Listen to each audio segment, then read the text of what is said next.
Hey guys, this is Locke. In this video, I'm going to be going over the items that you can get from the Raid Revival event and talk about what you should be focusing on. So, I'm going to start with newer players, alright? Like, I'm assuming that you don't have any of these things. What should you be getting first?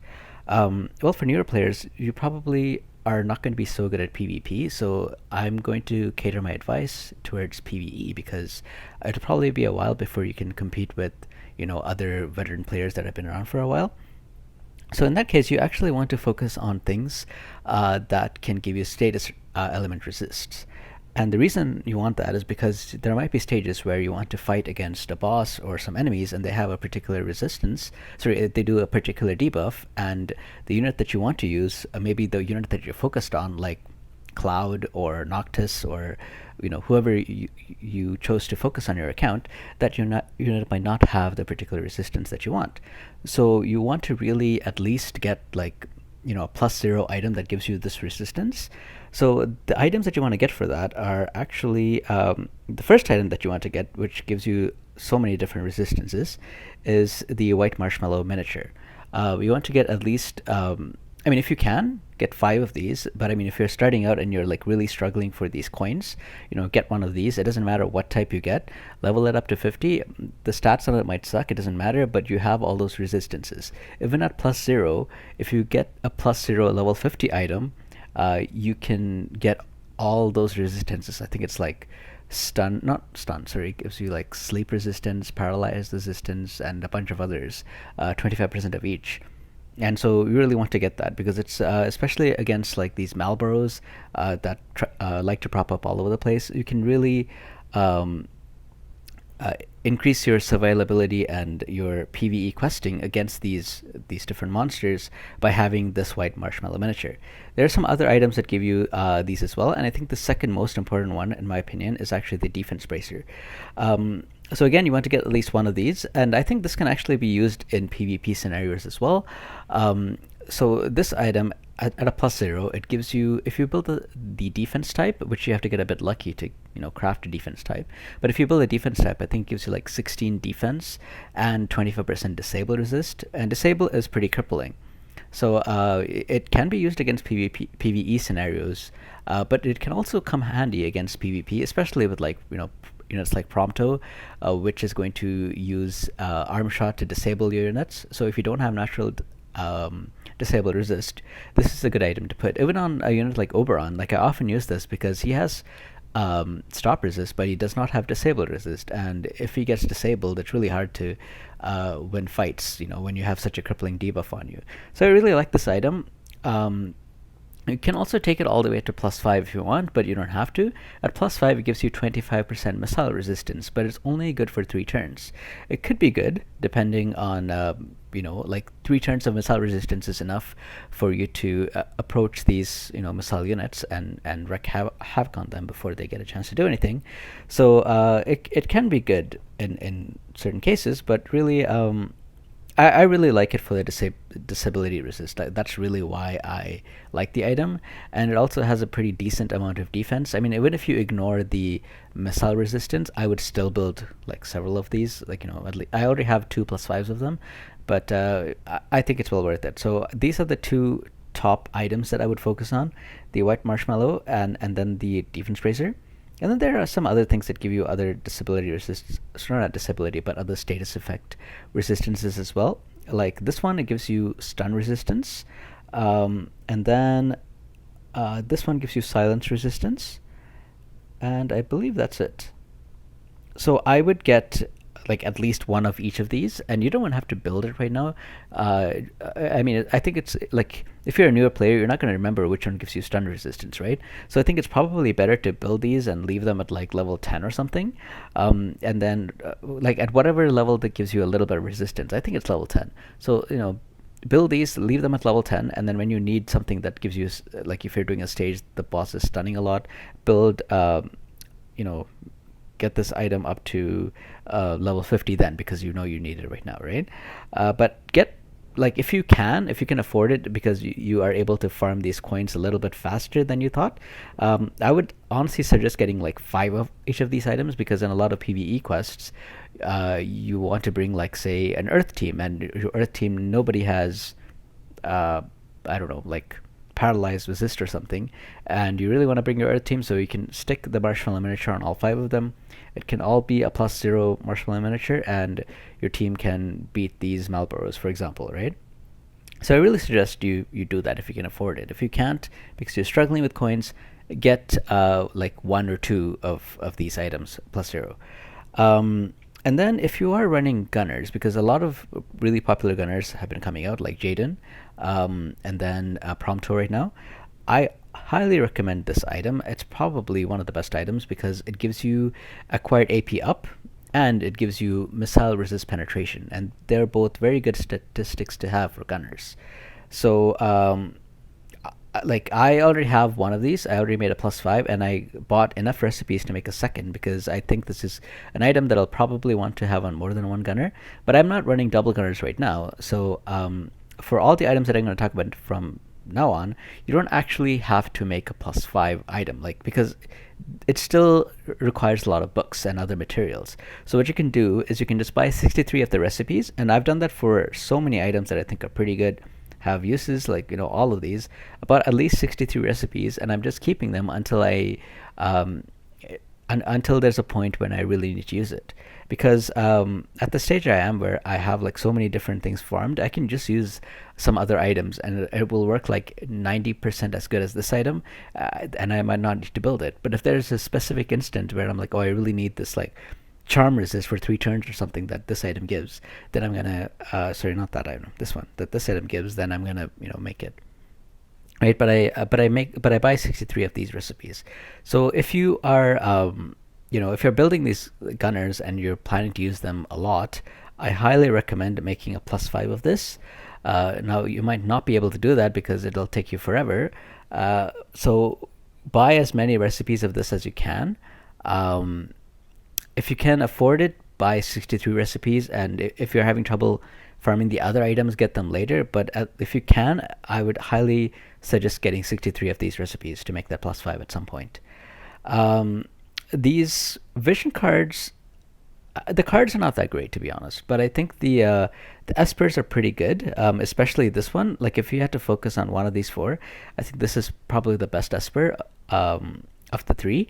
This card doesn't actually give you an esper, so it's just a vision card. But I think this esper is pretty good. It gives you evasion, it gives you a little bit of disability resist, and it also has slash attack nodes as well.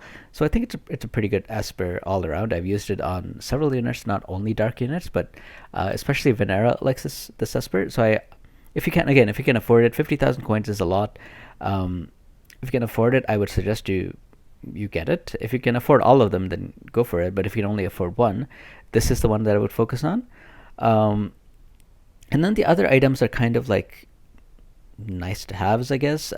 This item needs a special mention. If you have Rain and you don't have his Crimson Saber, whatever it's called, this can work as an alternative because it has a pretty high magic value, so you can use it in place of a weapon. It also gives you magic resist penetration by 10%, I believe, and also magic resist by 10% and some silence. So it's an all-around good item, but especially useful for Rain if you don't have his sword, because you need to equip something that can do damage, and his sword is like the only magic attack, like Great Blade or Great Sword or whatever it's called. So if you can't use that because you don't have it, this works as an alternative. Some other good items to have, I like Brigade. This is something that I built 2 of already, and I'm probably going to build I'm going to buy recipes to build a 3rd. I'm going to keep 63 because it gives you AoE resist, and there are a lot of units that are coming out with this like AoE resistance buffs. Oberon is one. He has, like, I think some either a passive or a buff or something that gives him AoE resist and would stack with the 10% AoE resist from the Brigade. So I find that more and more units are capable of using this, and I really like it as like an all-round equip on like these armored units. King Mont makes use of it as well, and it also has a pretty high defense stat as well. So all around, it's a really good equipment to have, in my opinion. This item is good for when you're fighting against magic damage, because it gives you, I believe, a high spirit value and a 10% magic resist magic resistance. So it's a good equipment to have when you're fighting against mages or other magic dealing damage types, right? Um, and then Galmia coat is also good for mage types, because mages are the ones that can wear this, and it gives you a boost to your magic. So this is not like, the magic attack; it's your actual flat magic value. Like, for example, if you look at um, Jaden, right? Like this magic attack, he has 479 magic. So it'll boost that magic, not your overall magic type. And it's often better to just boost your magic stat, like this MAG value, than your overall magic attack, because when it goes to magic attack, that's your modifier, which actually has less of a buff than just boosting magic overall here. But I'll get into that later. I mean, I hope you can take my word for it right now, because that's actually like a complicated explanation. I don't want to get into it right now, but it is good for magic type units. My Yuna or Black Rose Helena makes a lot of use of it. But yeah, I mean, everything else that I've talked about just now, like Brigane, Knight Armor, Galmia Coat, and then even going to like the Platinum Robe, which gives you 10 missile resistance, and it can be worn by light armor units. These are all like kind of nice to haves, and it really depends on the units that you have. If you have, like if you find that you're going to be playing a lot of manual PvP, especially class match, and you're going to be up against rangers a lot, maybe this is the item that you want to get. Especially if you yourself have these like light armored units, right? Then you might want to focus on this one than the other ones. But everything here is really like icing on the cake, to kind of round out what you like. It depends on the units that you particularly have. Like, I could tell you to get a Galmia coat, but if you don't have a Black Rose Helena or a Yuna or like any other magic damage dealer, you're not going to be making much use of it, right? So after you get this stuff that's essential, which I talked about, the white Marshmallow miniature and the other status effect stuff, you can get these items, but base it on the units that you have. That's going to make a lot of use of it. And if you have most of these, like, as a player, for me, I have most of these items built out, and the ones that I don't have built out, I have 63 recipes of, like that one, or like this one, I have like more than 63 recipes of, and so on and so on. So if you are at that stage, like if you're like a late game player and you have most of these, just buy 63 recipes of something that you don't have, because you might want at some point build another one of it. But if you already have like 3 of each already built out, or you have recipes for, then think of getting like these items. Definitely get the Blossom of Paradise, because people are always in short supply of that. But other items like these Awakening Prisms, I keep finding more and more that that's starting to become a bottleneck for me. So I would definitely like to grab as much of these as I can, these Awakening Prisms and these Fragment of Thoughts.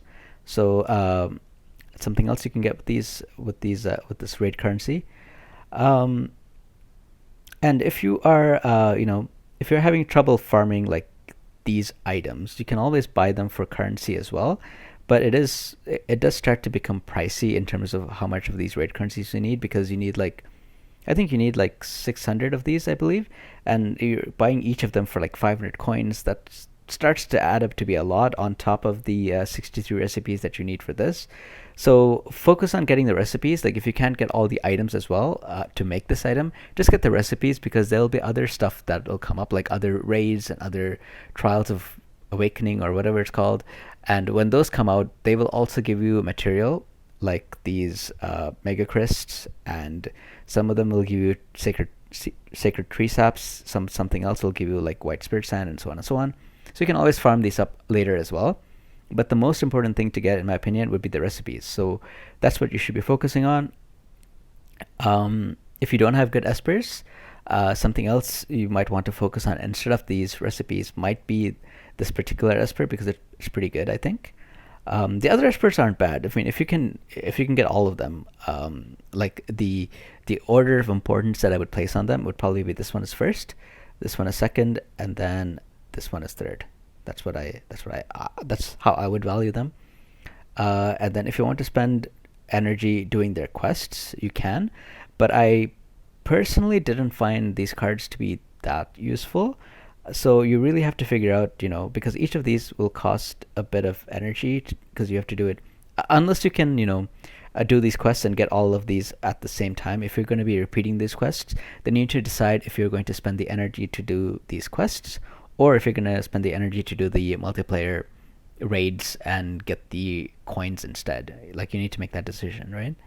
So I hope this helps. This is like I already made one of these guides before as well, and I feel like the advice I'm giving now is not that much different from that guide.